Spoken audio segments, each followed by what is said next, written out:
Hi, my name is Emily Larkins, and today I have the privilege of introducing someone truly remarkable, Amalia Shapiro. If I were to describe Amalia in one word, it would be curious. Her desire to learn is unmatched, and if you've ever shared a classroom with her, you know exactly what I mean.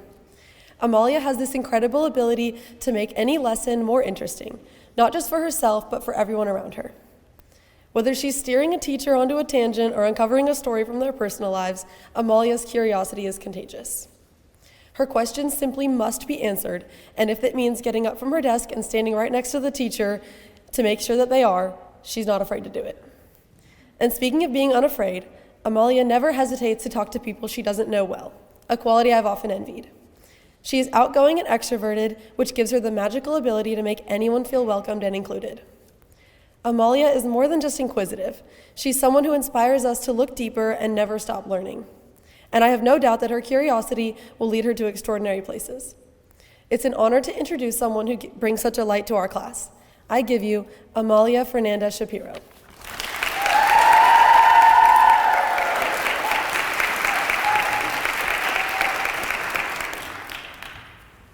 Dear Mom and Dad, will you come pick me up now? I hate camp. It is so boring. If I told you I was having fun in letters, it was not true. And just because I smile in pictures does not mean I am having fun. I love you and come pick me up. Please. Love, Amalia. At 11 years old, I wrote this letter to my parents in hopes that they would come pick me up from camp. I clearly was not enjoying myself, even though I had gone to Henry S. Jacobs Camp for the past 5 summers. Every year, it was the same cycle. I would get dropped off at camp, and then not even a week into the session, beg to be picked up. But because my parents know me best, they consistently ignored my pleas and knew that I would eventually have a good time. As I've gotten older and continued to go to camp, I stopped writing dramatic letters to my parents. It was during my last summer as a camper that everything changed.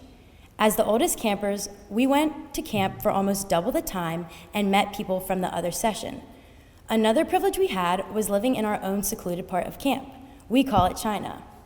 The name was coined because of how far away it is from everything. The first night of camp, we had free time outside and were laying on our dock in China looking at the stars.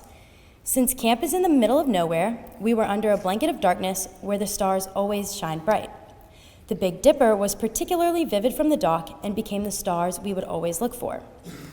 It was that night when I was laying down next to my friends, both new and old, staring at the sky, that I realized the next 6 weeks of my life were going to be surrounded by people who made me feel at home. So that year, my parents never received a frantic letter. Instead, they received practically no letters, but that was because there was no time to write. I was having too much fun. Now that I've grown out of my hating camp at first phase, a day does not go by where I don't think about camp, and I will use any excuse to bring up camp in conversation. I am grateful my parents made me stick it out even when I sent threatening letters, because it has given me the best summers of my life. The stick it out mentality is something I often have to remind myself of. Freshman year, it was not easy being new to St. Mary's. My days consisted of going to school, going to my classes, and then going home. I did not talk to that many people, which is probably surprising because it's hard to get me to stop talking these days. I did have familiar faces at SMS, and the girls in my classes were really sweet, but I didn't feel like I had my friends. I started to ask my parents about moving schools. They obviously were not on board with that idea and wanted me to stick it out. I had only been going to school for less than 1 semester, true. I did only sit with sophomores during lunch, true. I did put in AirPods and watch shows during A-Labs, true. But for some odd reason, I didn't think I was ever going to make friends. Thankfully, this all changed. Virginia McLean gave me COVID. At first, I was stuck at home for 2 weeks and felt even more alone. But my dad came to the doorway of my room and gave me advice in an effort to console my upset self. He told me that people would not judge or think I was weird if I became more talkative and showed my true self. So, when I got back to school after those 2 weeks in isolation, thanks, Verge, I made an effort to put myself out there. By second semester, I had slowly started to bond with the grade and felt more comfortable at school each day. Fast forward to now, if my parents did not make me stick it out at St. Mary's, I would not be standing here, giving this speech in front of my 72 classmates, all of whom I get to call my friends. So, if you ever find yourself doubtful about something, just know that the best experiences of my life have come from things I wasn't so sure about. Thank you.